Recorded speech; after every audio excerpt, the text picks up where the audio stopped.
OK, stay with us, David Wallace-Lockhart, for now. Thank you. Yeah, we're just looking at a feed coming from inside Butte House at the moment. We can see a podium where we're expecting the First Minister to say what he has to say, probably around 12 o'clock. Journalists now flooding into the room ahead of that announcement. We're also joined by Andy Collier, who's a political commentator and used to work as a strategist for the SNP.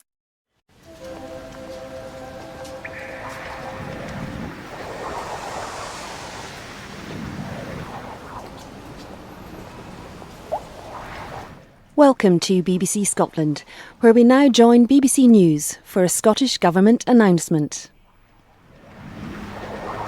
To do. He thought he was taking charge, as Nick says, he thought he was taking control, but he's ended up losing control entirely. It has been an exercise in self-immolation.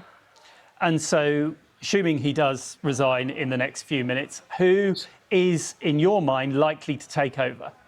I have therefore informed the SNP's National Secretary of my intention to stand down as party leader and ask that she commences a leadership contest for my replacement as soon as possible. That is Humza Yousaf in the last hour announcing his resignation, triggering a search for a successor and a new First Minister in Scotland. He said he had underestimated the level of hurt after entering a power-sharing deal with the Scottish Greens last week.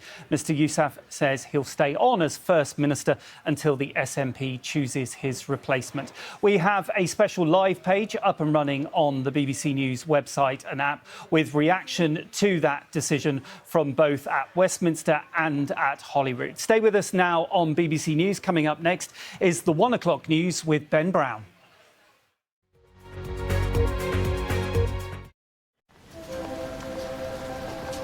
And coverage continues on BBC One Scotland with the lunchtime news and Reporting Scotland.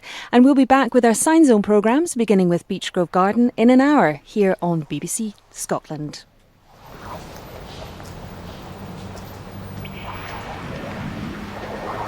The important thing here, and it's a really important distinction to make, because Humza Yousaf has signalled his intention to resign, but he's not resigned.